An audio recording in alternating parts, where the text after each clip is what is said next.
Debo Sports and Entertainment. First off, let me start off by saying it ain't his fault. It ain't Ja's fault that he said what he said about Jordan, about being able to beat Jordan in a one-on-one. You're supposed to think that way if you're a superstar or star, anything in the NBA. You're supposed to have the sort of confidence where you think you can beat anybody. It's his dad's fault. No disrespect. It's his fault. Ja Morant was born in 1999.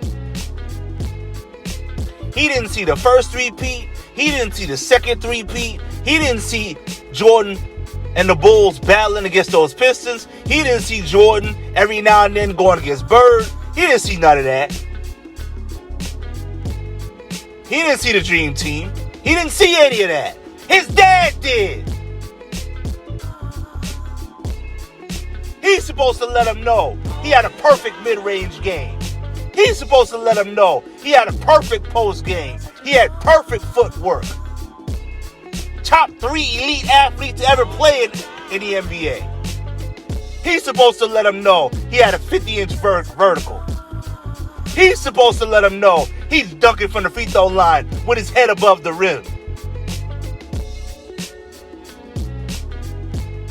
He's supposed to let him know he was an elite on-the-ball defender. Elite help defender. Elite free throw shooter. He's supposed to let him know that there were no deficiencies in his game. He's supposed to let him know, don't look at his three-point percentage. Nobody was shooting threes back then. He's supposed to let him know that Jordan, even in his 50s, will call Ja Morant, tell him, give me 1 month, I'll play you in a one-on-one, and I'll put it on television. That's the type of brother Michael Jordan is. He's supposed to let him know that. So no disrespect to Ja's father. He's supposed to let him know that dude's name is not to be called out. Because the dudes he playing with ain't nowhere near the level of a Michael Jordan.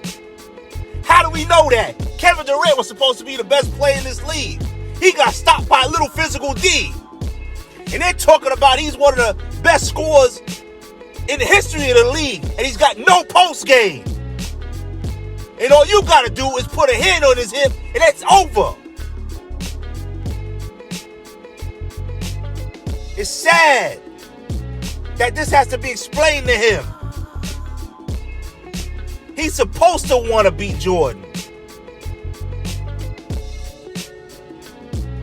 And I'm not saying Jordan wins automatically. I'm saying his name is not to be called out. And he's attacking the players that played against Jordan. Out of the 75 players, the top 75, most of them came from the Jordan era. He talking about Barkley, Ewing, Malone, Stockton, Gary Payton. Gary Payton will put him in his pocket. We've seen Ja Morant before. Ain't no mid-range game in Ja Morant.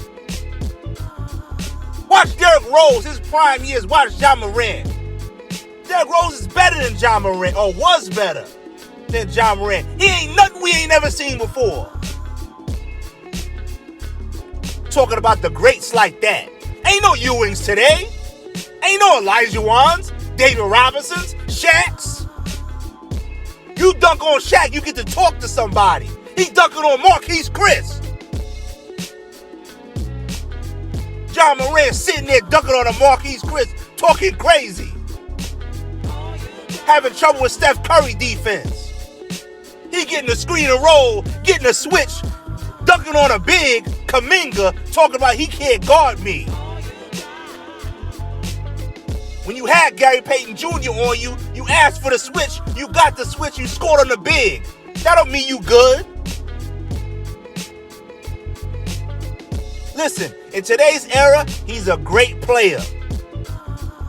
But he ain't on that level of those 90s. During the hand check era, changes his whole entire game. Ain't nobody switching on those screen and rolls in the 90s, you kidding me? They forcing you to hit that J. They going under the screen. or through the screen. His dad's supposed to tell him that. Supposed to be talking crazy on no interviews. It's just sad. Alright.